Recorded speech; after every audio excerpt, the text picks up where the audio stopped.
Bismillahirrahmanirrahim. Assalamualaikum warahmatullahi wabarakatuh. Nama saya Zulfa Andini Putri Pertiwi dengan NIM 20101105 dari kelas S1 TT08C.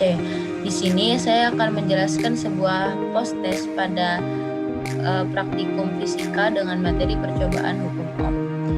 Tujuan dari percobaan hukum Ohm adalah untuk menentukan bahan konduktor dan isolator. Selanjutnya untuk meninjau keadaan lampu pada rangkaian seri dan paralel. Yang terakhir untuk menganalisis arus dan tegangan pada rangkaian seri dan paralel. Selanjutnya untuk teori hukum Ohm. Nah, hukum Ohm adalah suatu pernyataan yang menyebutkan bahwa arus listrik yang mengalir pada suatu kawat konduktor sebanding dengan beda potensial yang diberikan pada ujung-ujungnya. Nah, untuk rumusnya adalah arus sama dengan tegangan dibagi resistornya, yang artinya semakin besar beda potensial maka semakin besar arus yang mengalir. Sebaliknya, jika beda potensial yang diberikan diperkecil, semakin kecil pula arus yang mengalir. Nah, besar kecilnya hambatan listrik tidak dipengaruhi oleh besar tegangan dan arusnya, tetapi dipengaruhi oleh panjang penampang, luas penampang, ataupun jenis bahan. Selanjutnya, untuk fungsi utama hukum Ohm adalah digunakan untuk mengetahui hubungan tegangan dan kuat arus, serta dapat digunakan untuk menentukan suatu hambatan beban listrik tanpa menggunakan ohmmeter. Nah, setelah kita mengetahui teori hukum Ohm, maka selanjutnya kita lanjut ke praktikumnya. Di sini saya akan membuat rangkaian untuk diambil analisisnya.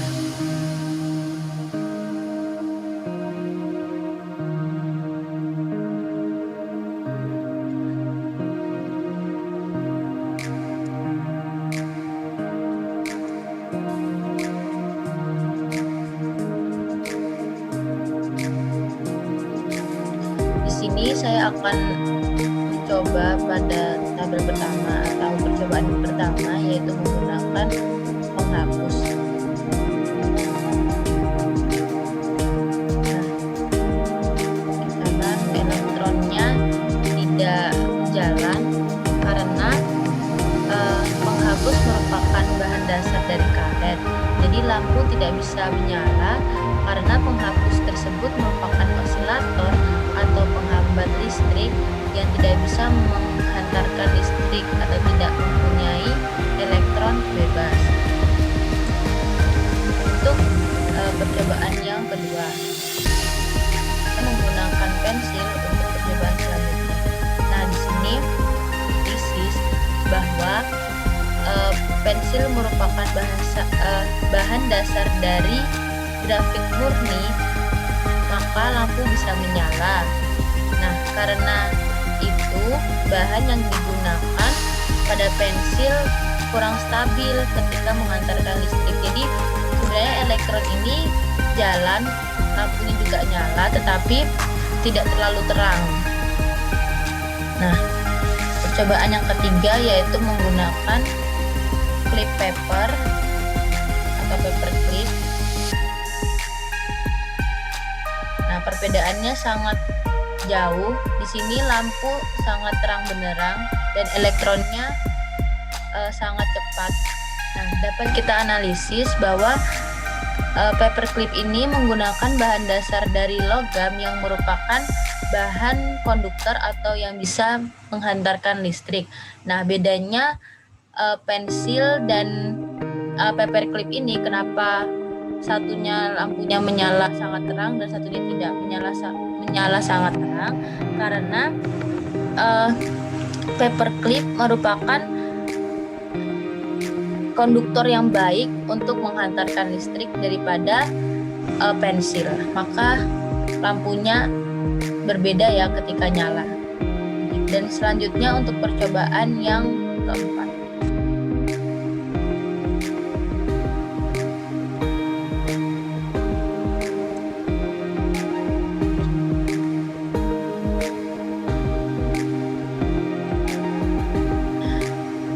Nah, untuk rangkaian paralel.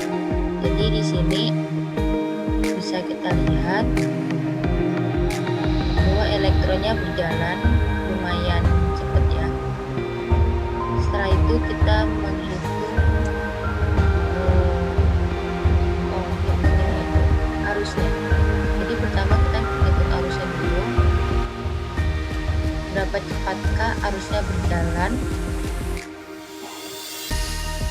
Ternyata arus pada rangkaian paralel ini yaitu 3,9 ampere. Coba kita menghitung tegangannya.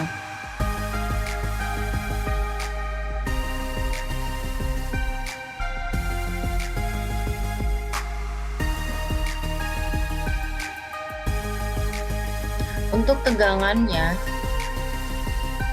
yaitu kita dapatkan 10 volt. Selanjutnya pada rangkaian seri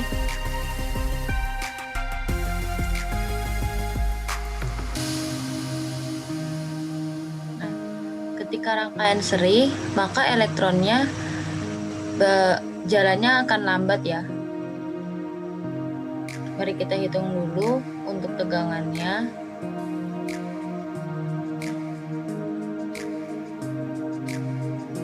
Jadi tegangannya sama ya, 10 volt. Selanjutnya untuk arusnya, apa arusnya akan sama? Oh, ternyata beda kan arusnya. Arusnya lebih lambat daripada rangkaian paralel. Jadi untuk rangkaian paralel itu hitungan untuk mencari rumusan kuat arusnya tidak sama dengan di rangkaian seri. Jadi untuk rangkaian seri kan rumusnya arus masuk sama dengan arus keluar. Jadi jumlah arus masuk pada seri maka akan sama kayak arus keluar pada rangkaian serinya. Namun kuat arus total pada rangkaian paralel adalah hasil dari penambahan kuat arus yang ada pada hambatannya. Jadi setiap hambatan ini kan mempunyai arusnya.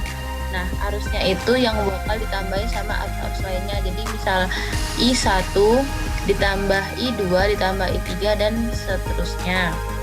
Nah, untuk rangkaian seri, jumlah muatan listrik yang mengalir di setiap hambatan adalah sama, sehingga hambatan pada satu titik akan sama dengan titik yang lainnya.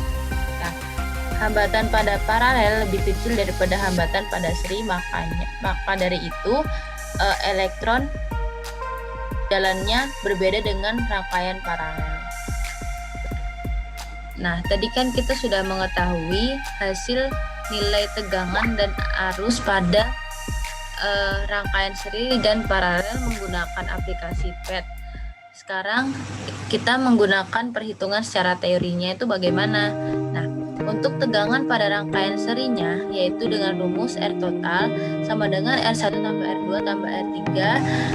Terus untuk mencari tegangan V total sama dengan I total kali R total. Nah, untuk arus pada rangkaian seri dengan cara R total R1 tambah R2 tambah R3. Nah, ini persamaan ini tuh sama ya. Jadi satu aja yang dipakai. Terus untuk I totalnya yaitu sama dengan V total dibagikan R total. Untuk contohnya, jadi misal R total, jadi R1-nya itu 10, R2-nya 10 dan R3-nya 5, maka hasilnya kan 25, tinggal dijumlahin. Dan untuk V totalnya, nah untuk cari V total ini harus menggunakan harus mencari pada arus rangkaian serinya. Jadi setelah kita menghitung R totalnya, maka kita mencari I totalnya dulu pada rangkaian seri. Jadi untuk mencari I total dengan cara V totalnya kayaknya, jadi misal 10 maka dibagi dengan R totalnya 25. Nah, setelah kita dapat I totalnya, maka kita dapat mencari nih V totalnya berapa. Nah, untuk 10 bagi 25 hasilnya kan 4, maka di sini mencari I totalnya tinggal dikalikan aja. Jadi I totalnya yaitu 0,4 dikalikan R totalnya yaitu 25 gitu. Jadi 0,4 dikalikan 25 hasilnya 10 gitu. Nah, selanjutnya pada tegangan rangkaian paralel, rumusnya itu dengan cara I per R total sama dengan I R1 plus R2 plus R3. Untuk V totalnya yaitu sama kayak rangkaian seri ya, jadi I total dikalikan R totalnya.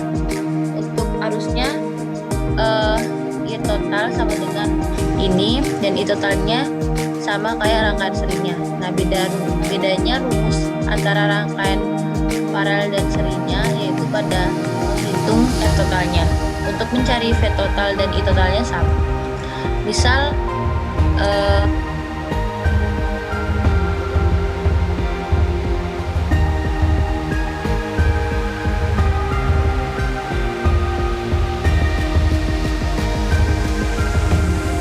untuk mencari R totalnya itu tinggal dibagi sesama resistornya. Jadi setelah mencari I R totalnya, lanjut untuk mencari I totalnya atau arusnya. Nah, setelah mencari I totalnya, maka bisa mencari nih V totalnya bagaimana. Jadi untuk perhitungan ini, langkah pertama itu mencari R totalnya, kemudian dicari I totalnya, terus yang terakhir mencari V totalnya. Jadi begitu. Kesimpulan pada perhitungan percobaan hukum Ohm ini yaitu pada rangkaian paralel, nilai hambatan pada setiap resistor mempengaruhi besar nilai arus yang mengalir pada setiap resistornya. Semakin besar nilai hambatan pada suatu resistor, maka nilai arus yang mengalir akan semakin kecil atau lemah. Sebaliknya, semakin kecil nilai hambatan pada suatu resistor, maka besar nilai arus yang mengalir pada suatu resistor semakin besar atau kuat. Nah, untuk kesimpulan yang kedua, pada rangkaian seri, besar nilai hambatan suatu resistor mempengaruhi besar nilai tegangan sebuah rangkaiannya. Apabila semakin besar nilai hambatan suatu resistor, maka nilai tegangannya semakin besar juga. Sebaliknya, semakin kecil nilai hambatan, maka besar nilai tegangannya semakin kecil. Terima kasih. Sekian dari saya. Jika ada kesalahan, saya mohon maaf. Wassalamualaikum warahmatullahi wabarakatuh.